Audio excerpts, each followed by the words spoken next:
All right, all respect to Mitch Keller, but I don't care about Mitch Keller. I want to talk to you about your rant last week, your ejection last week. We had over under 2.5 of your ejections. I think last week was the first one. I'm still going to go over, and I ask you every time. I don't have to ask you this time. You got your money's worth, didn't you? Yeah, I got my money's worth on this one. It's probably the maddest I've been in the 4 years here.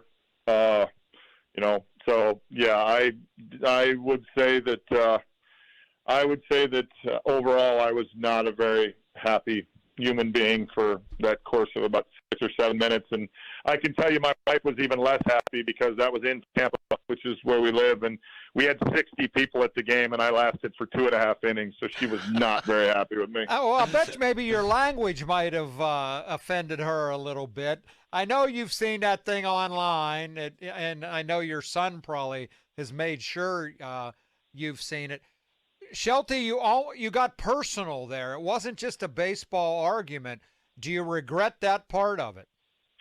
Well, I feel like I was talked to in a certain way also, and that's maybe why it turned its head. So yeah, do I regret it a little bit? Yeah, I regret how far it went, and the thing I don't like is I don't like the hot mics, and I don't like people being able to hear what actually happens. But I felt like it kind of went both ways in that situation, and that was what frustrated me. And then I did not appreciate being touched, on the way out because I can't touch an umpire, so I didn't appreciate that portion of it either. But it's over. It happened, and we move on.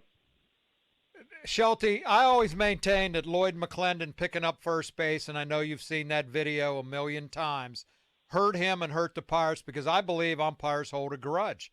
And the next day, a lot of calls went against you, and you had to bite your tongue in the dugout. Do you worry about going too far and ticking those guys off, and they hold it against you, which you can handle, but against your team, which you can't? No, yeah. Honestly, I think you do worry about that. I think my reputation with umpires and my reputation with our group is what overall, this was an isolated incident. And overall, throughout this season, I think I've only been on the field one other time in an argument. And in that case, the umpire basically told me, you need to be quiet or I'm going to run you. And I turned around and walked away. So I do think my relationships with umpires is good. I think this was an isolated situation. The next day, though, and McCutcheon spoke to it, I felt like watching it, it seemed very clear, I think, to a lot of people, including the most notable player on your team, that something carried over from the night before. So, A, did you feel like that?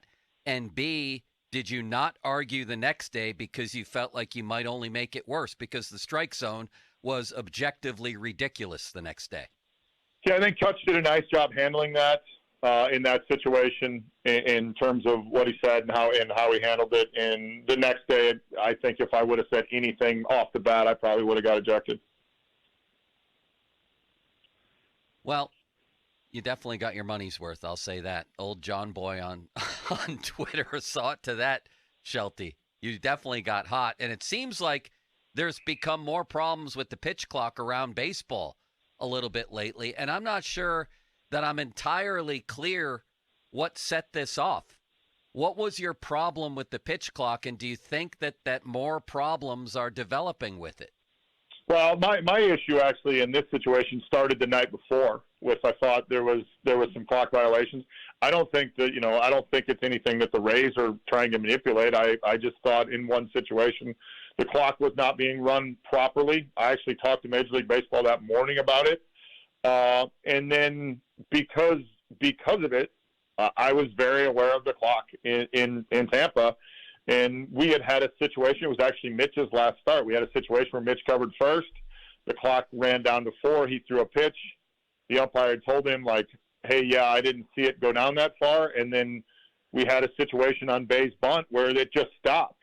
And that was initially how I started the conversation, was why is the clock stopped? Now, I was more colorful than why did the clock stop? And maybe I shouldn't have been. And then when I got yelled back at, that's when I may or may not have, lost my cool a little bit. All right, last question about that. Ron referenced McClendon. He felt like because the Pirates were the Pirates that they were disrespected, maybe by umpires, maybe even sometimes almost subconsciously. Clint Hurdle felt the same and had a blow up early in his tenure where that was the theme of it. We're just not going to take that crap anymore. Do you feel like because you're the Pirates and you've lost so much over the recent couple years that you guys automatically don't get the benefit of the doubt that you're disrespected in some way by umpires? No, I don't think that at all. I think the integrity of umpires is too high, and then the evaluation portion of umpires now with everything being able to be evaluated. I mean, as you guys referenced, the fact that the ejection ended up on John Boy, everything that we do in the game, whether it's umpires, players, front office, it's scrutinized every night on social media, and so because of it, the awareness is so high. So I do not feel that way at all, and if I did, then I would probably handle it, very similar to how those guys handle it. Although I would never, I think we've talked about this, Stark, I would never pull a base out because I'd be afraid, number one, I'd get down there and not be able to get back up, and then number two, that the base wouldn't come out, and then I'd be sitting there pulling on it, and that would look bad. So I don't think I would ever do that. Shelty, I asked you about your relationship with the umpires, but I got to think you scored some points with your team for standing up for them that way. Did you feel that way at all? Is that even important to you? Well, it's important to me that our players know that I have their back. I think, personally over the last 4 years, I've proven that in situations where I've had to protect our players, that I've protected them. But I do feel, overall that every guy in our room feels like, if there's something where they need to be defended, I'm going to be the person that's going to defend them.